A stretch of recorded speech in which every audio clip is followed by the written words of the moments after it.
নিজের চোখে দেখলাম বাবা মারা গেল, নিজের চোখে দেখলাম দাদা মারা গেল, নিজের চোখে দেখলাম আমার গর্ভধারিণী মা মারা গেল, নিজের চোখে দেখলাম আমার থেকে আমার সন্তান বিদায় নিয়ে চলে গেল, আমি নিজের চোখে দেখলাম আমার বন্ধু বিদায় নিয়ে চলে গেল।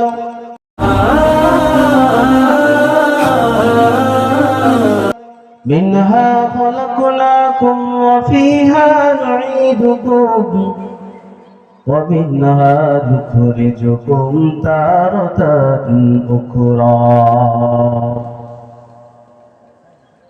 আল্লাহ পাক রব্বুল আলামিন বলতেছেন, আমি আল্লাহ তাআলা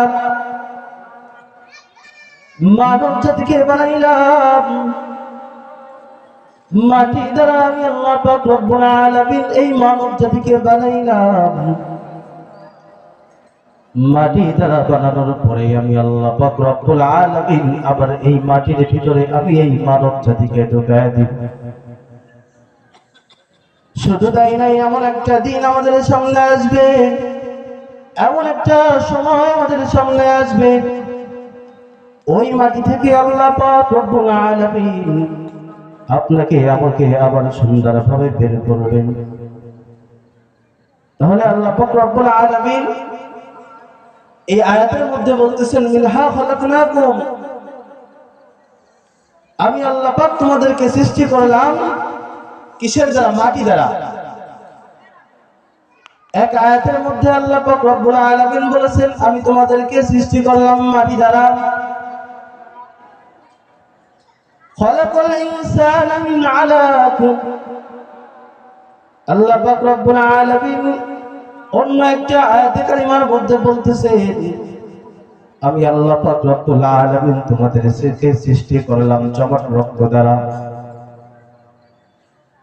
পবিত্র কালামুল্লাহর অসংখ্য অগণিত আয়াতে কারিমার মধ্যে আরেকটা আয়াতের মধ্যে আল্লাহ পাক রব্বুল আলামিন ডাক দিয়ে বলতেছেন, ও দুনিয়ার মানব জাতি, আমি তোমাদেরকে সৃষ্টি করলাম এক ফোঁটা নাপাক পৃষ্ঠ নাপাক পানি দ্বারা। আমি আল্লাহ পাক রব্বুল আলামিন তোমাদেরকে বানাইলাম। তাহলে আল্লাহ পাক রব্বুল আলামিন শুরুতে বলতেছেন এক আয়াতের ভিতরে, তোমাদেরকে সৃষ্টি করলাম মাটি দ্বারা। আবার অপর আয়াতের মধ্যে আল্লাহ পাক বলতেছেন, তোমাদেরকে বানাইলাম জমাট রক্ত দ্বারা। আরেকটা আয়াতে কারিমার ভিতরে আল্লাহ পাক রব্বুল আলামিন বলতেছেন, আমি আল্লাহ তোমাদেরকে বানাইলাম নাপাক পানি দ্বারা। তাহলে এখানে তিনটা মত পাওয়া যায়। আল্লাহ তাআলা এখানে তিন ভাবে উল্লেখ করেছেন। যেটা আদম আলাইহিস সালাম, তাকে আল্লাহ পাক রব্বুল আলামিন এই জমিনের মাটি দ্বারাই আল্লাহ পাক রব্বুল আলামিন তাকে বানাইলেন। বানানোর পর আদম আলাইহিস সালামকে যখন দুনিয়ার বুকে প্রেরণ করে দিলেন,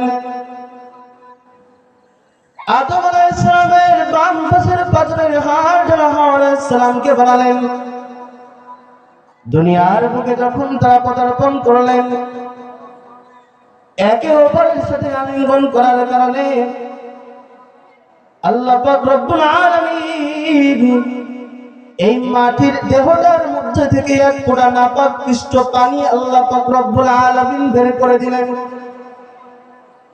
এই নাপাক পৃষ্ঠ পানিটা যখন মাতৃ গর্ভের ভিতরে চলে গেল, রহিমের ভিতরে যখন চলে গেল, ওই পানিটা দিন যায় পানিটা আস্তে আস্তে রক্তে পরিণত হয়ে যায়। রক্তে পরিণত হতে হতে ওই পানিটা হঠাৎ করে একটা গোস্তের তলায় পরিণত হয়ে যায়। গোস্তের তলায় পরিণত হওয়ার পরে সেখান থেকে একটা আকার আকৃতি আল্লাহ পাক রব্বুল আলামিন মাতৃগর্ভের ভিতরে বের করে দেন। 4 থেকে 4.5 মাস পরে সেই গোস্তের টুকরাটার ভিতরে আল্লাহ পাক রব্বুল আলামিন রূহ ফুৎকার করে দেন। যখন মাতৃ গর্ভের বয়স যখন 10 মাস 10 দিন হয়ে যায়, আল্লাহ পাক রব্বুল আলামিন আপনাকে আমাকে দুনিয়ার বুকে পদার্পণ করিয়ে দেন। তাহলে সর্বপ্রথম যে আল্লাহ পাক রব্বুল আলামিন বলছেন, তোমাদেরকে বানাইলাম মাটি দ্বারা, তাহলে আমাদের মানব জাতির শুরু যিনি, তাকে বানানো হয়েছে কি দ্বারা? মাটি দ্বারা। পেয়েছেন তো? একে অপরের আলিঙ্গনের কারণে আল্লাহ পাক রব্বুল আলামিন এই দেহটার ভিতর থেকে এক পুরা নাপাক পৃষ্ঠ পানি বের করেছেন। এই পানিটা যখন মাতৃগর্ভের ভিতরে প্রবেশ করলো, রেহেমের ভিতরে প্রবেশ করলো, তখন এই থেকে একটা জমাট রক্তে পরিণত হয়ে গেল। তাহলে আল্লাহ পাক রব্বুল আলামিন দ্বিতীয়বার বলছেন, তোমাদেরকে বানাইলাম এক পুরা নাপাক পৃষ্ঠ পানি দ্বারা। সেটাও মিলছে। এরপর আল্লাহ পাক রব্বুল আলামিন বলছেন, খলাকাল ইনসানা মিন আলাক, আমি আল্লাহ পাক রব্বুল আলামিন তোমাদেরকে বানাইলাম জমাট রক্ত দ্বারা। বড় মায়া করে আল্লাহ পাক রব্বুল আলামিন আপনাকে আমাকে বানাইলেন। সমস্ত ফেরেশতাদেরকে অর্ডার দিলেন, আমার ফেরেশতারা, আমি মানব জাতি বানাতে চাই, তোমরা জমিনের বুক থেকে মাটি আনো। মাটি আনার পর এই মানব জাতির সমস্ত দেহটা তোমরা বানাবে। দেহটা যখন নির্মাণ করা হয়ে যাবে, আমি আল্লাহ রাব্বুল আলামিনের জন্য তোমরা অপেক্ষা করবে।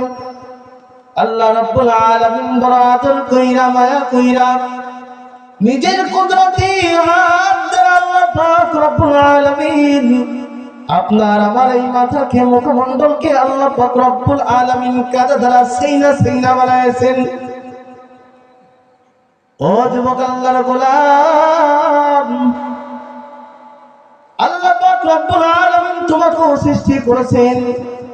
যেই ব্যক্তি দুনিয়াতে আসার পরে চোখে দেখতে পাই না, দুনিয়ার আলো বাতাস দেখতে পাই না, তাকেও তো আল্লাহ পাক রব্বুল আলামিন সৃষ্টি করেছেন।